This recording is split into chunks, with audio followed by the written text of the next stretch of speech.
నమస్తే, welcome to our channel. వైసీపీలో కీలక నేతగా ఆ పార్టీపై ప్రత్యేకించి ఆ పార్టీ అధినేత వైఎస్ జగన్మోహన్ రెడ్డిపై దూసుకువచ్చే ఎలాంటి విమర్శలకైనా ఇట్టే తిప్పికొడుతున్న నేతగా పేర్ని వెంకటరామయ్య అలియాస్ పేర్ని నానికి మంచి పేరే ఉంది. అంతేనా, వైసీపీలో చాలా మంది నేతలు నోటి దురుస్తో బూతులు మాట్లాడితే పేర్ని మాత్రం బూతులకు దూరంగా ఉంటూ శుతిమెత్తగానే వైరి వర్గాల నరాలు తెగేలా వ్యాఖ్యలు చేయటంలో దిట్టగా పేరు గడించారు. ఇక అధికార పార్టీ పెట్టే కేసులకు అదిరేది లేదని నిన్నటిదాకా ఒకంత గట్టిగానే చెప్పిన నాని ఆ కేసులు తన గడప తొక్కగానే తనలోని బేరతనాన్ని బయటపెట్టారు. తనపైన తన భార్య జయసుధపై కేసులు నమోదు కాగానే నాని మొత్తం ఫ్యామిలీతో కలిసి పరారయ్యారు. గడిచిన 3 రోజులుగా మచిలీపట్నంలోని పేర్ని నాని ఇంటికి తాళం కప్ప కనిపిస్తోంది. అంతేకాకుండా ఫోన్లోనూ ఆయన ఏ ఒక్కరికి అందుబాటులోకి రావడం లేదట.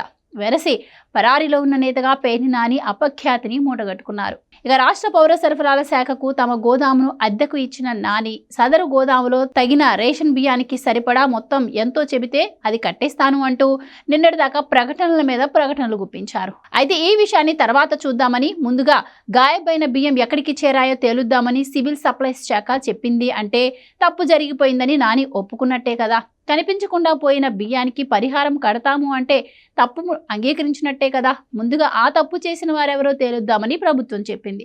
ఈ క్రమంలోనే గోదాము యజమానిగా ఉన్న జయసుధపై కేసు నమోదు చేసింది. అక్కడితో ఆగకుండా నానితో పాటుగా నాని వ్యక్తిగత సహాయకులపైన కేసులు నమోదయ్యాయి. ఓవైపు తాను పరిహారం కడతానన్నా పట్టించుకోకుండా ప్రభుత్వం తనపై కేసులు నమోదు చేసిన తీరుతో నిజంగానే నాని భయపడిపోయినట్టున్నారు.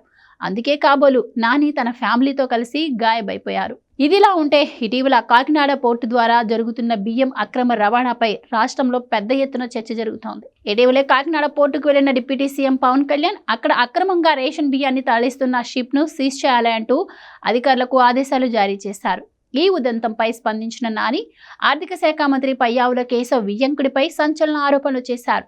మంత్రి బంధువులైతే అక్రమాలు చేసినా వదిలేస్తారా అంటూ కూడా నాని ప్రభుత్వాన్ని ప్రశ్నించారు. ఇక అంతేకాకుండా పవన్ తనిఖీలను కూడా ఆయన హేళన చేశారు. ఇలాంటి సందర్భంలో నాని గోదాంలో పెద్ద ఎత్తున బియ్యం మాయం కావడం కలకలం రేపింది. ఆ వెంటనే నాని స్పందించడం, కనిపించకుండా పోయిన బియ్యానికి ఖరీదు కడతానని చెప్పడంతో రేషన్ బియ్యం అక్రమ దందాలో నానికి కూడా పాత్ర ఉందన్న అనుమానాలు రేకెత్తాయి. తనపైన తన భార్యపైన కేసులు నమోదు కావడంతో నాని ముందస్తు బెయిల్ కోసం దరఖాస్తు చేసుకున్నారు. ప్రస్తుత పరిస్థితిని బట్టి చూస్తే ముందస్తు బెయిల్ లభిస్తే తప్పించి నాని కనిపించేలా లేరు అన్న సెటైర్లు పడుతున్నాయి.